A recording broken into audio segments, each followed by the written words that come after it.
Today's presenter is Dr. Saeed Moin Ali, and he has done his master's from in health professions education from Maastricht University in 2003. He has completed his PhD from University of Ambrosiana, Milan, Italy.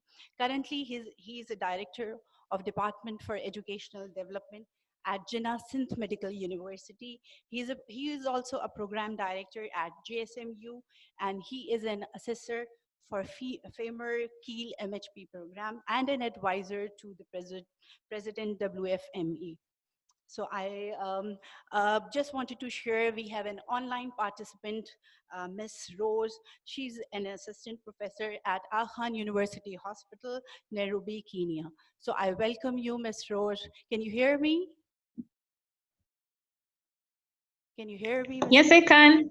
Okay, I welcome you to the DD 11th Educational Grand Round. And now the session is Thank over to you.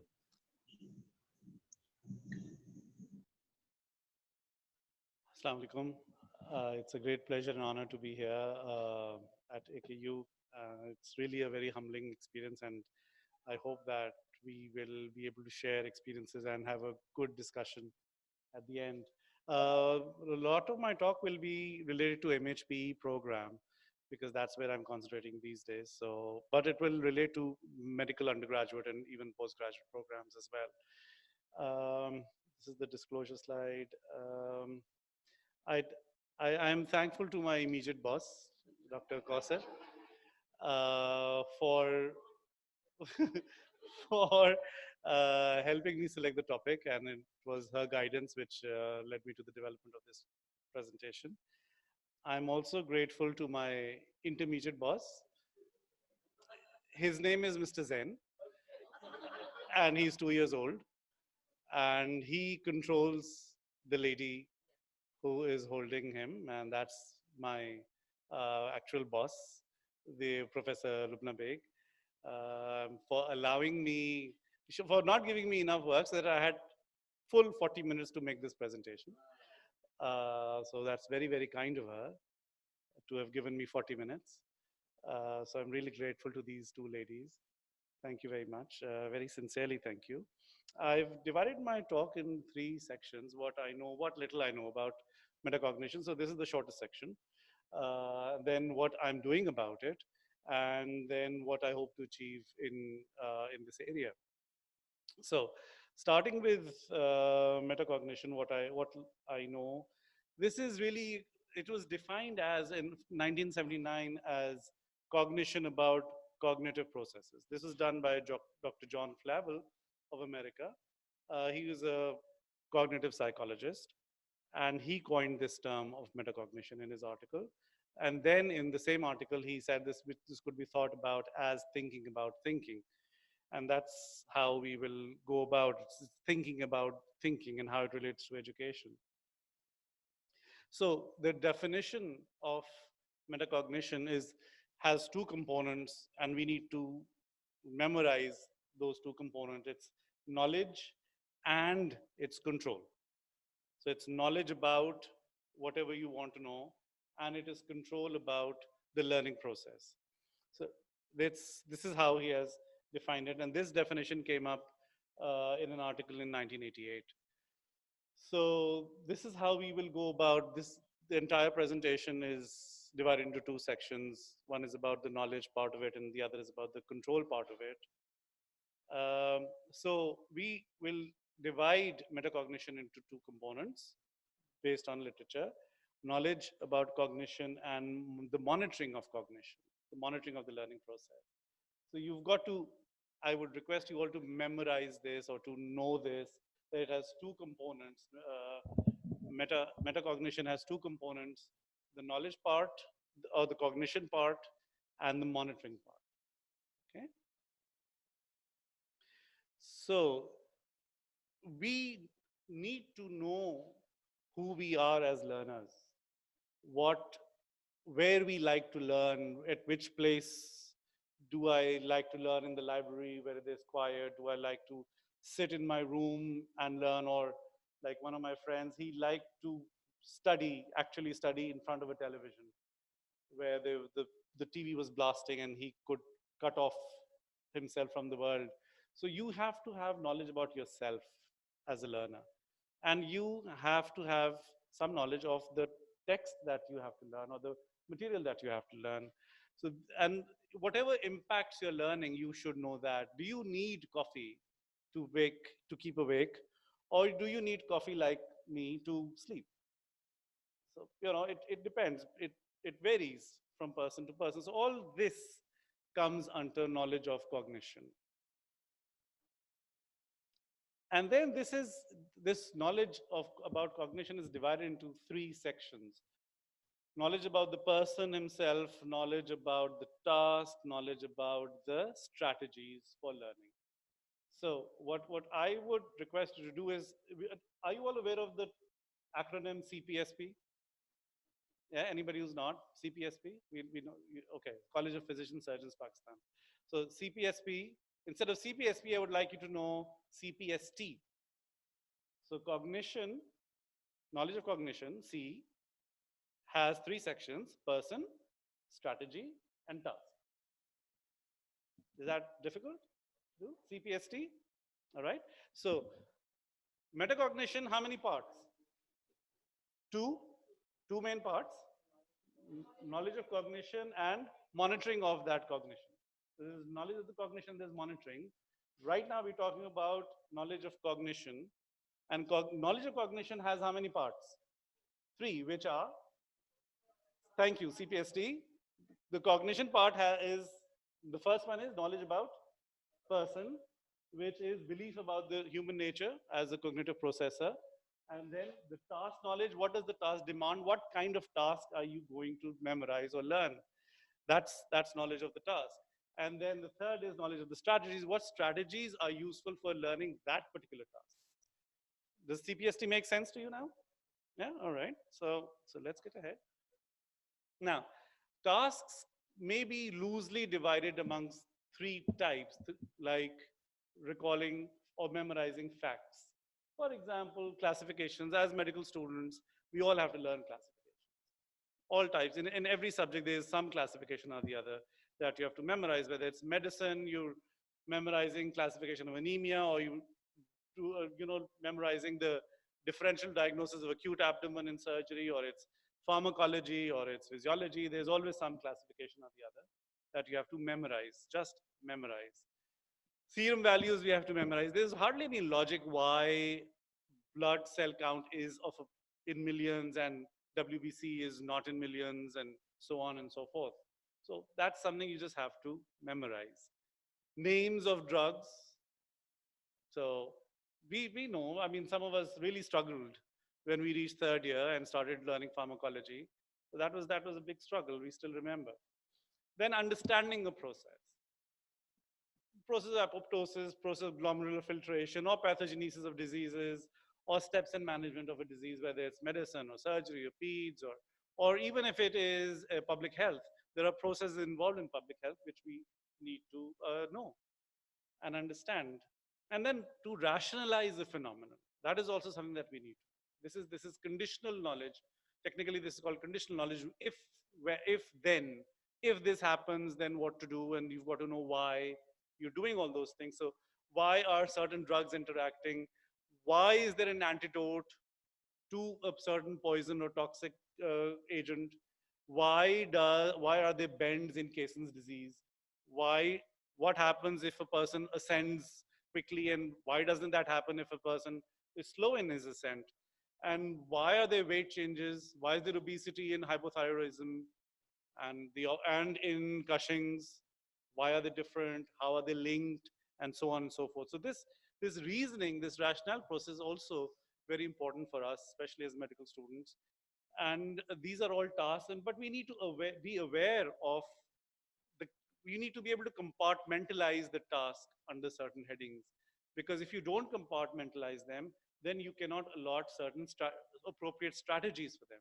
So first you've got to be aware of the kind of task that you have to learn. Now, translating the same thing into health professions education, if we want our learners to know the names of the components of item analysis, names of student-centered teaching methods, models, just names of the models of program evaluation, and so on. So these are facts. Then similarly, in HPE, we have processes which you need to understand.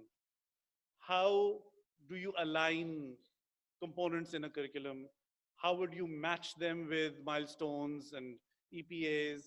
What is mixed method? How does it happen in research? How do you conduct Hofstede's or Angoff or Ebels, etc.? Then rationalizing process is there in HPE as well. So whatever the field of study is, it doesn't matter whether it's medicine or it's education or it's engineering or it's law or it's arts, you will have to have these same similar compartments of learning. You'll have to know in dentistry, you'll have to know which dental material has what properties so that you can apply it in certain dental cases and not apply them in certain cases, depending on the age, depending on how soon you want the results, etc., etc. So task knowledge is very important if you want to be a metacognitive learner. Then strategies. We all know mnemonics. We all know how we learned the bones of the hand and the cranial nerves and so many things, whether it was in Urdu or in English, depending on whatever you were comfortable with. But remember that these mnemonics were always catchy. They had to be catchy. They had to be linked with your own database of language. So, and then rote memorization, which is technically called maintenance rehearsal, a very not recommended way for long-term memory, but good for short-term memories. Those of us who belong to the pre-mobile era, and we had those landline phones, and there was nothing else except a landline. So how did we memorize a phone number, somebody's phone number? We just had to keep repeating it, and that's maintenance rehearsal. That's rote memorization. And then you have these technical terms. I will not go into the details of these, but there are strategies for facts, and there are strategies for complex informations and processing. And as learners, not just learners, as instructors as well, we need to be aware of these strategies and where each strategy is useful. So as a recap, cognitive knowledge, knowledge of cognition is a part of metacognition, true or false? Is it a component of metacognition? Yes, okay. So how many parts does this have? Which are, thank you very much. Thank you, okay. So it's knowledge of, yeah, tell me what PST is. Person, strategy, and task. Right, thank you. All right, that's good. So let's come to monitoring. Now, monitoring has three parts: planning activities, monitoring those activities, and then evaluating those activities. So let's talk about the planning part of it. Here you've got to identify strategies. First, you have to identify the kind of task. If you don't compartmentalize the task, you will not be able to allot correct strategies. So you've got to know what kind of task you're going to learn. And then you select the strategy, the strategies have to be there. You won't open a book and look at a strategy. You have to know those strategies. You have to have used them at least once to be able to use them while you're learning. Allot goals. What is it that you really want? You see, as a medical student, many of us start learning right before an exam. That's life. That happens. So is your goal short term or long term? Do you really want to pass the exam tomorrow and be done with it? Or do you really want to learn something because you have to apply it in the ward or you have to apply it in your practice? So that goal has to be clear for you. What is it that I want right now? Then activating your prior knowledge. According to cognitive psychologists, this is the prime stage. This is the basic stage. You don't do this, nothing else happens. You've got to link your new knowledge with your prior knowledge. Even if the prior knowledge say, I really don't know anything about it. So that has to be there in your conscious mind. I don't know anything about it, and hence I need to have a simple version of what I'm going to learn. Then you've got to seek that simple version, maybe through Wikipedia. It will not be authentic information, but you'll get to know something about it. Maybe there's a diagram you can look at and get a simple picture, but that simple information has to be there first for the complex information to be filled in later on. It's like when you're drawing, you do a sketch first, and then you fill in the colors. So that sketch has to be there first in the mind in order for the colors to be filled. You don't do the colors randomly, otherwise they'll go everywhere. Then you've got to budget time. How much time do I have? Do I have an hour? Do I have 6 days? Or do you have 40 minutes like I did? So, it depends. You have to budget your time.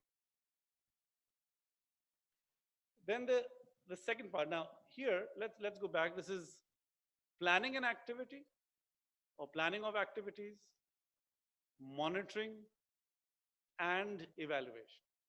So we talked about planning of activities. So I have acronymed it as PLAME. We've all played the PLAME game. So we've played the BLAME game, we can play the PLAME game. So this is planning the activity, managing or monitoring the activity, and then evaluating the activity. Now, where does this fit in? What are we talking about here? This whole thing, this is part of monitoring, right? Monitoring is part of metacognition. So metacognition has how many parts actually? Two, which are what? Knowledge and monitoring, right? Thank you. So there's knowledge and monitoring. The knowledge or the cognition part has three parts, which we know, I won't go there. And the monitoring part has how many parts? So each component has three parts, right? This has, okay, so what are the parts in monitoring then? Planning, regulating, or monitoring, and evaluating. Thank you very much. Thank you. So in planning, you've got to know the strategies, you've got to know the task, you've got to set your goals, the time, and you've got to do this. This is in the center because it's pivotal to the entire activity. Now, attending to and being aware of comprehension. Now, attending to, it's not just being aware of comprehension, being aware of what you're understanding as you're reading, but attending to it as well. That's really very important. You've got, if you don't understand something, you don't continue reading. I remember when I was reading Guyton first. I still remember that. That was 2 years after Qaid-e-Azam did his graduation. So when I would finish the page of Guyton, I would have no idea what I had read on that page. And my English was all right. So I didn't know. It was like all lost, it was all gone, and I had to go over it again. And my batch was very proud that I've read Guyton 8 times, I've read Guyton 7 times. That was something you would be proud of at that time. Now when I look back and say, oh God, I was so dumb, I had to read it 8 times. So that is because we were metacognitively naive, probably. Anyway, so attending to the process of learning is very important, along with the comprehension of it. So you've got to know what's happening to you. And self-testing is a part of the entire process. So these are some of the things that you can do while you're attending to when you're studying. You could question yourself about every paragraph that you read. What have I learned? What is it that I'm supposed to learn this? Is this a definition? Do I really understand the definition? Do I really know the steps? Activating your relevant knowledge related to that paragraph, connecting the previous paragraph with the next paragraph, connecting what you're learning with what you already know, and then summarizing things during reading, not at the end, not summarizing, that's a separate strategy. But while you're reading, you keep summarizing it for yourself. How you summarize is a different issue, and I'll talk about that a little later. But summarizing frequently while you're reading the text, whether you're reading it from a book in hand or from internet, it doesn't matter. But summarization is a very important process in monitoring. And then evaluating yourself, testing yourself at the end. Have you really reached the goal that you set yourself? That's the question. Or have you missed something? How comfortable are you? How confident are you that you've achieved what you had set yourself to achieve. So, we were in metacognition, and metacognition had how many parts? Two main parts, which were and monitoring. Knowledge had three. Sir, could you tell us about those three parts of knowledge? Yes, please. I mean, if it's possible. Sir, see, person started. Thank you very much, sir. Thank you. The clap for the gentleman. Yes. Okay. So, knowledge about the person and the strategy and the task. And then there was monitoring. Thank you. So, monitoring has what parts? Could we ask the young gentleman here? You? Yes, please. Yes, the three parts of monitoring. Yes, sir, at the back. I'm being very gender biased here, right? Yeah. Planning, monitoring, and evaluation. आगे बैठने वालों की बात ही कुछ और होती है. So that's planning, monitoring, and evaluation. All right. So when you're doing monitoring, there are many things that you can do while you're monitoring, but you have to monitor your own progress as you're reading, as you're learning. And then, of course, evaluating yourself at the end. A quick test would be good for you to know whether you've achieved those steps, the goal that you wanted to achieve. So this I won't summarize. You will know it all. Are we clear about this? Any confusion about the actual the basis of metacognition? So now this is a very nice checklist for metacognition, and I've really used it on myself, and I've used it with my students. There are 6 questions. The first is about the purpose, which is goal setting. The second is about the cognitive knowledge, the knowledge of the task. Then it is about the strategy and comprehension. That is number 4. Are you really understanding? And then about correction. So number 4 and number 5. Look, this is comprehension. Are you comprehending? And this is correction. So 4 and 5 are really comprehension and correction. The first is purpose and the topic. Third is strategy. So there's P and there's S and there's C. There's the first is about purpose, right? Yeah. What's the goal? What is the purpose of learning? That's very important. Let's suppose your purpose was to pass the test the next day or the day after. Or there's a goal that you really need to get in-depth knowledge for long-term purposes. The two different goals will have two different strategies. They can't be the same strategy because your goal is different. So if you don't do this, your strategy will not match or may not match. Hence, setting your goal is very important as well.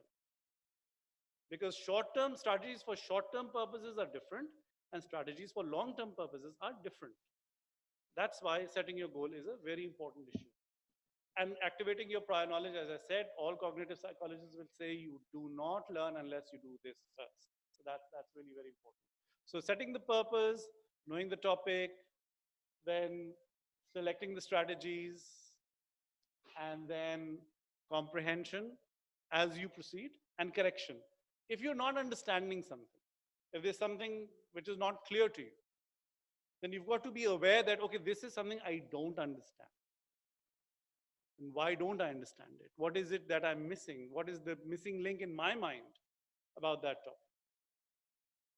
And then you go into the details of that topic. You search for resources from where you can fill in that gap of knowledge.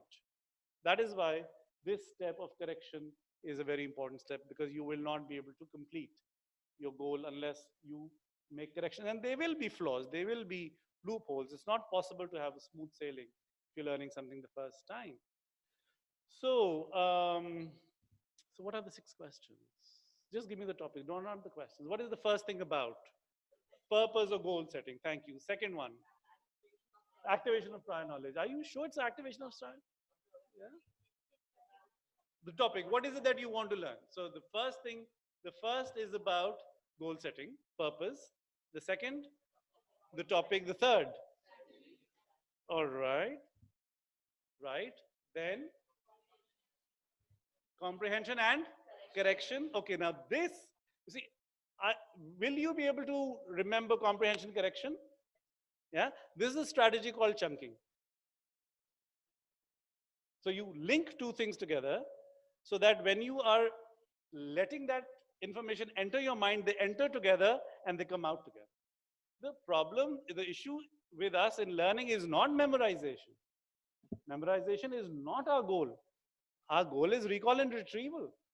If you memorize like I did, I remember which bio was it, which was forensic medicine. I'd done a good job as I could. I mean, as any average medical student would, the night before the viva. And when I went and sat in front of Professor Farat, I was blank. Has that happened with somebody you know? You just completely blanked out. Yeah. So uh, that happens. So it was probably some problem that I did while I was memorizing. That's why I couldn't retrieve. So retrieval is an issue, and that is our target. You want to retrieve information at the time you want, not later on. Has this happened with you that you go in a room and say, "Why was I here?" I used to think that it's like early senile dementia or something. My wife supports that still, but no, but it has happened with us. So even if it is, I'm not alone. That's very encouraging. So what do you do when you say, okay, why was I here? You go back. Thank you. So you retrace. You're connecting this new thing with your prior knowledge. You know what was happening outside when you were outside the room. So that's the psychology of it. You link this new information, this new condition with the previous condition, which you are aware of. And that's when you, that's why I was here. So that's the whole reason. So the first question was about goal setting. The second question was about topic. The third question was about strategies. The fourth question is about comprehension, and immediately comes correction. If that's an automatic retrieval process of chunking, that's the beauty of chunking. And the last question. Thank you very much. Evaluation. Okay, so I've used this. It's not just theoretical. I've used this with my students. I've used this with myself while I was learning. So it works. So these are parts of the planning. Now, planning is a part of. Thank you very much. Thank you. The first lady in the audience I've asked. Thank you so much. May I know your name, please? Thank you, Khairun. She brings khair everywhere. So then we've got the strategies, which is also part of planning. Am I understanding as I proceed? How can I correct? That's monitoring yourself. And then, of course, at the end, there is evaluation. And that's why this section, this checklist relates to the monitoring part of metacognition. Very easy to use, apparently, because this is the issue. You've got to know those strategies. You have to have practiced those strategies. And there are multiple strategies, but you've got to have practiced them. And when you're practicing something new, like you remember when we all started learning cycling, and thank God, those of us who learned swimming learned it successfully, right? Otherwise, so when you're practicing, you make mistakes, and it's a slow process. It's a mistake-ridden process. So it's not easy. This step is not easy. Developing automaticity in this step is not easy.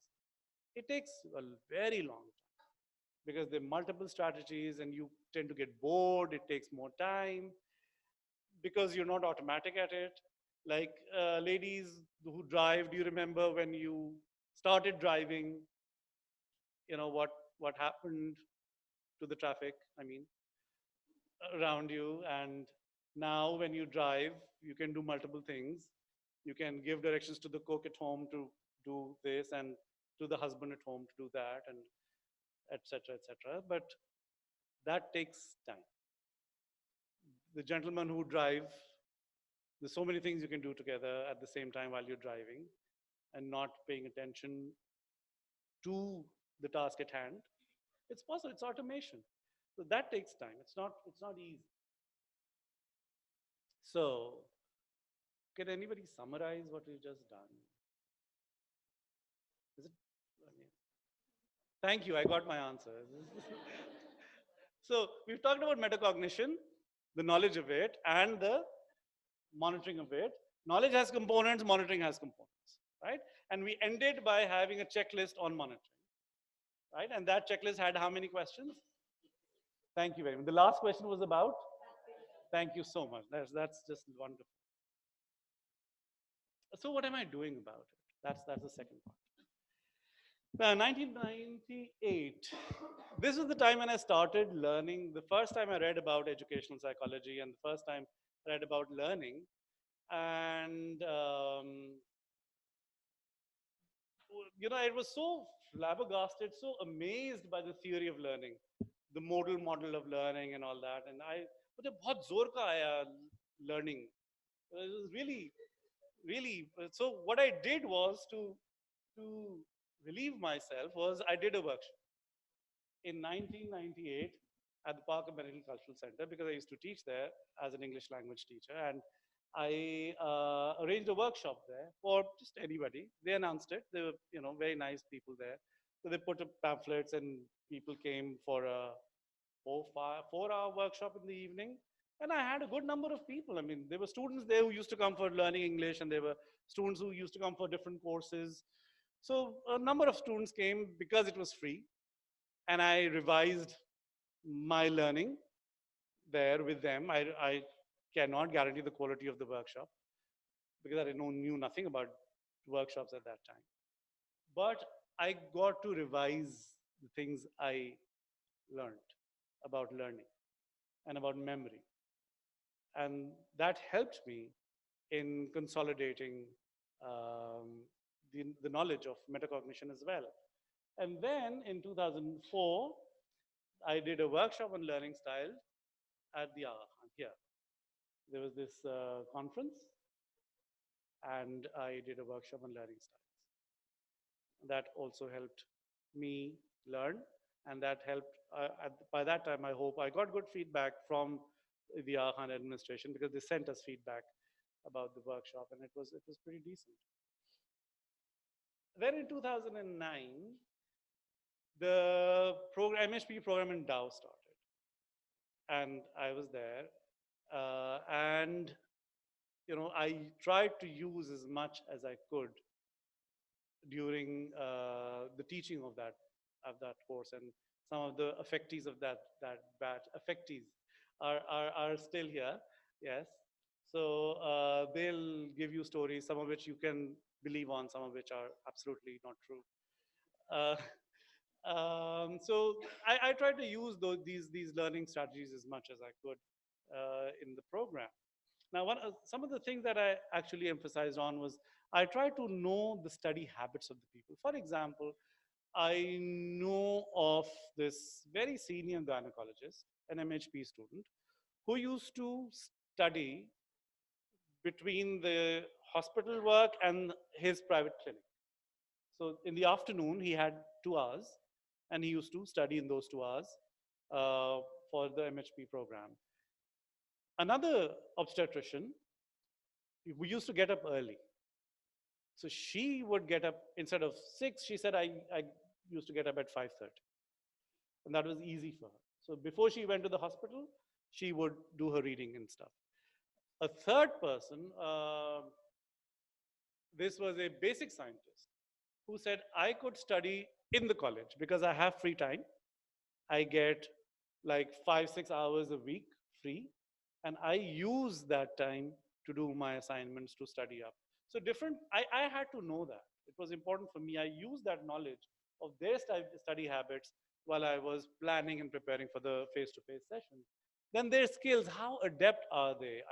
It's my job to know how good they are at their skills, what strategies they already know about memorization, about learning. And then there's study styles, which is also called learning styles. When we say learning styles, we're really talking about whether they are more auditory or they use their eyes more, or they're kinesthetic, they like to do things, or they like to listen to things and then memorize. That's also something that I would like to know, and I try to know as much as possible. And I'll show you how I've used that information. So recently, what I've, yeah, I, a year back, I was referred a few high school students, actually from 4 different high schools. And each of these students had a learning problem. There was some problem learning, and their academic performance was not at par to what it should have been. They're all A level students, all of them. Incidentally, 2 boys, 2 girls. Now, one of the girls, however, had a very good academic background. She was an ace student. And yet, when she was referred to me, she was having some learning problems. So, what I did was, I gave them, each one of them, a questionnaire called the WARC questionnaire or the WARC inventory. And this is a sample of the WARC inventory. There are 16 statements, 4 options each, and you can select more than one option per item. So technically speaking, theoretically speaking, the maximum marks can be 64. Maximum score can be 64, minimum 16. But it's divided. So once you filled out the questionnaire, you plot your answers on this scoring chart, and then you calculate your total score, or what is your score for visual and oral and reading and for kinesthetic. Now, what happened then was that in the JSMU MHP program, had two students who were having, I have two students who were having major problems in learning. So much so that they're thinking of dropping out, and they're almost about to drop out. So I gave them the same questionnaire. And I emailed this questionnaire to a number of my students, present and past, and I got response. Out of 35, I got response from, how much time do I have left? Gone? All right, sorry. Okay, so I'll just wrap it up in 5 minutes. May I have 5 minutes? Yeah, all right. So I did this analysis, and I'll show you that this is what I got. That the total score is very similar. I classified them borderline, average, and good. And the total score is not really very different. But the visual is almost the same. Auditory, if you see, the borderline have a higher auditory score. And a very interesting, the borderline have a low reading score. Most of them. And they have a high kinesthetic, but kinesthetic is high with the average students as well. But the main thing which differentiates probably is this. This is really interesting. I didn't know that. So these are the high school data, high schoolers, and they're also the 3 low achievers have a low score on reading. So what I did was I talked to these people who had high auditory score and low reading score. I said that once you're reading, you read out loud. You look at you go to podcasts if you can find them. You listen to yourself and don't depend on the reading part. And what I achieved was, in all of them, was that there was the middle thing. They reported that they were studying better. And that was probably because their motivation was higher and their comprehension of the subject was better. Now, in the MHP program, what I've done based on this is I've kind of rescheduled the way I conduct a session. For example, now I would give them more things to do rather than more things to read at the start. I wouldn't do this at the start because I want to cater to all kinds of learners. So I'd help the kinesthetic do things, then read so that they can link the doing part with the reading part and then analyze again. So there's more analysis and there's more of doing in the face-to-face sessions. That's what I've started doing. So I'm trying to tailor the teaching session, my own teaching sessions, to the needs of the learners, building in strategies for instruction. And I started using that checklist. You remember the 6-question checklist? Started using them with the students as well. And I have used it with the 2 MHP students. And this is what I've got.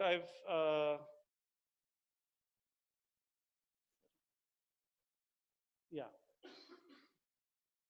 Now, what I hope to achieve, if you look at literature on metacognition, there's hardly any literature. If you find literature on metacognition, most of it would be related to psychiatric disorders because metacognition is not a educational issue, it's a thinking process. So you'll have lots of literature related to psychiatric disorders. But there's hardly any literature related to education, especially health professions education. So I would really like to make informed decision and have joint research. If we were to do research in JSMU on our batch, it would be like 20 students per cohort, 20, 22 students. Dow would have a similar number, you would have a similar number. But if we were to join where there's collective benefit as well, then I think that would be a great service to the science of health professions education and to our institutions as well. Thank you very much.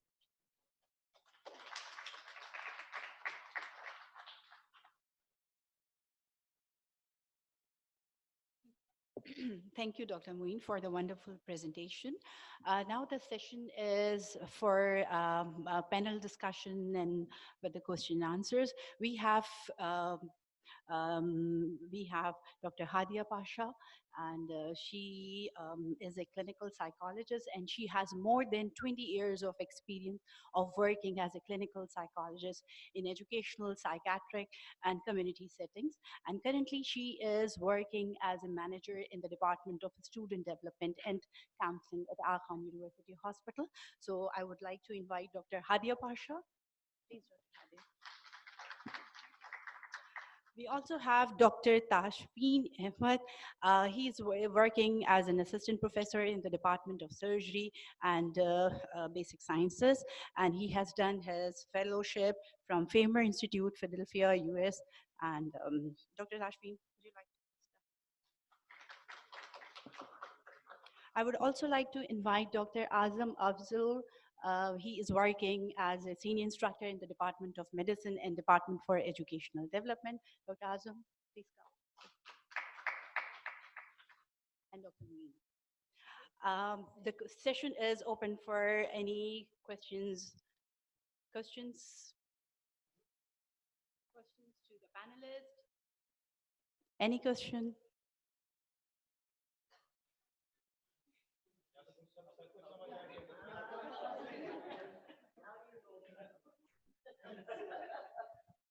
So just one question, Moin. That it's a very good presentation. I must say you engaged us throughout, I think, the presentation. When you talked about metacognition, right? So this does not include learning skills or learning of attitudes, or is it something that can be extrapolated in those areas?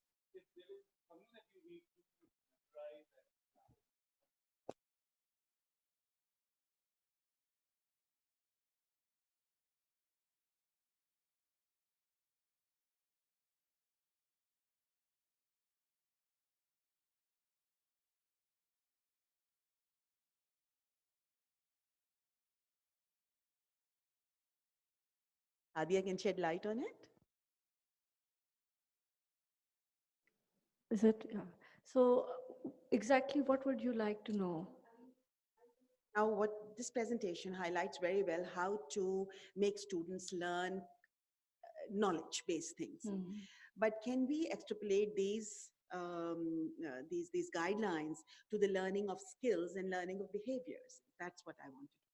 Yes, I believe that um, all the cognitive processes, be it emotional experience, be it memory, be it something related to overt behavior, these things apply everywhere. So when I was reading about metacognition, I was thinking that even when we are conducting psychotherapy with them, when we are helping them and identify where are the errors that they are making when they are interpreting emotional situations, what are we doing? We are just enhancing their metacognition. So actually it relates everywhere. So there's another point that I would like to make is that um, so generally what happens in my experience is that when students come, I'll talk about various entities, not only about the medical school. In medical school, the biggest challenge is to deal with a lot of material. So in the first year, I see students struggling because they cannot set uh, and prioritize goals. They would like to do everything to be the best doctor possible in the world. So they overburden themselves. In other entities, what I see is that they come from backgrounds where they have been encouraged to do repetitions and surface learning. And they have been auditory learners. They have listened to the lectures. They were not supposed to read extra books. So when they come into a place where they are supposed to read literature, learn from it, they don't know how to do it. They really don't. And in those places, I see them struggling because, see, the expectancy of success becomes too low. They don't think they can do it. So another aspect that might help people if they focus on strategies is that their motivation remains stable. Otherwise, they feel, okay, fine, I used to be a good student, now I can't do it, maybe I'm not good enough. So I believe what you are saying, it translates into everything, not only in behavior. Just to add to that, there's a lot of literature if you use of applied metacognition, especially for behavior change. And the biggest example is smoking cessation programs. Okay, and especially in medicine and patient education. So those are actually built directly from metacognitive processes and help that. If I can also add to that, as a surgeon, I have felt that we expect our trainees to observe and learn procedures. The technical skills we expect them to acquire by observation and by performing under supervision. In the same batch, same level of resident, one of them catches all the steps of the procedure, other one catches hardly any, uh, despite the same experience. So, uh, in the light of today's talk, it is obvious that they did not have the preconceived idea about what needs to be learned, uh, how they will learn, what strategy they will learn, use during the educational experience. So all these principles apply quite well to learning of skills. Yeah, and the residents don't know about it, how they can enhance their learning. Any? Okay. She has. Dr. Moin, basically. Do you encounter slow learners in your contact sessions, as you have mentioned? If yes, then do you apply the same method and what do you suggest to them? Yes, there are different levels of learners all the time.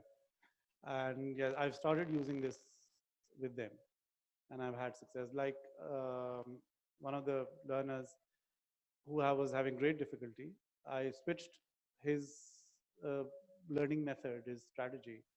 I gave him work to do, small bits of work, small chunks of work, and he had to report to me. Once he did those small chunks, I then gave him reading material to link it with what he had done. And very simple.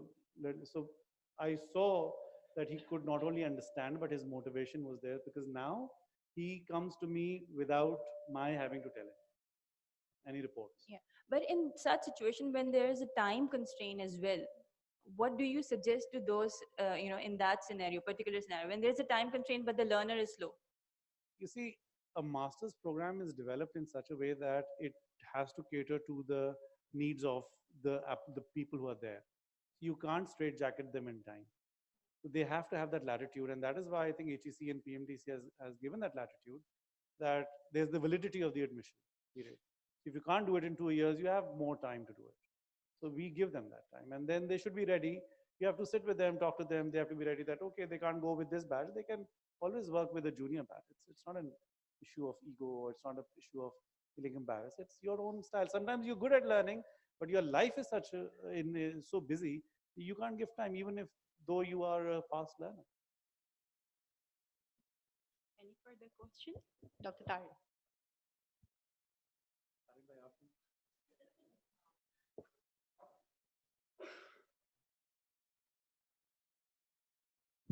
So thank you so much, Dr. Moin, for an excellent presentation. I think I really like the second part more, the practical implications. I think regarding the collaborative research, I think we are ready to be part of it. And I think let's see how it goes, because I really want to have this collaborative research on this, because it's a very nice way of studying or understanding the learning styles and other things. Good. Thank you. Any further question? Ji sir. Assalamu alaikum. Dr. Main, first of all, thanks for such a lovely and interesting presentation. You engaged us from the beginning till the end. I have my interest in metacognition and meta learning. So I have some question, maybe you can help me to guide it about it. That how can we quantify or how can we measure the metacognitive capacity or the development of the student? Like, do you know some strategies, because I have my interest in that area. Measuring, when you search for measurement of metacognition, you will find some literature, but those tools aren't validated and they're very compartmentalized, because it's metacognition is not one small area. There's so many components, as you've seen. Which component you are talking about will determine the tool which is available or not available. So, you have to really focus more into the area, and then the tool can be determined. And then the quantification may or may not be possible at the moment. And one thing, just for a clarification, like when you discuss those steps, the checklist, yes. There you discuss How about many questions? Yeah, only one question. Yeah, so it's like you discuss about this comprehension with correction, if I'm not wrong. So is it similar to remedial learning? Yes. But you've got to first identify the problem. The problem and then address it. And that problem will occur usually for a first learner. If you're learning something new, there will be a problem. You've got to first identify it, then you have to know how to correct it. But if you don't identify it, then it will slip apart. Thank you very much. Only two questions. We have an online participant as well. Rose, can you hear me? Are you with us? Yes, I am. So Rose, do you have any question? Would you like to ask? No, everything is clear. Everything. Hello? You don't. Yes, we can hear you. So you don't have. No, thank you very much for the wonderful. Yeah, no questions. No questions. Yeah, thank you. I just want to say this was such a wonderful talk, very basic, and I think everybody who walks out of here will know cognition. What are the two components, the three components of cognition? Three of the monitoring and the sixth question pertaining of the flame. So, but I just want to say you made it fun, engaging, and people, I think everybody learned. Thank you very much. Yeah. So with this, we conclude the session, and I really want to thank all the participants, presenter, and all the panelists. I would like to invite Dr. Tariq for giving this a small token to Dr. Wayne. Dr. Tariq, can you please?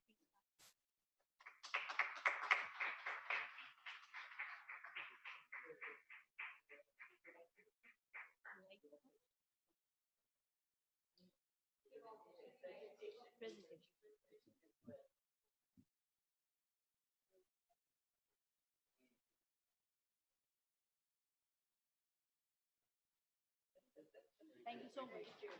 Thank you so much. We conclude the session. Thank you. Thank you, Doctor.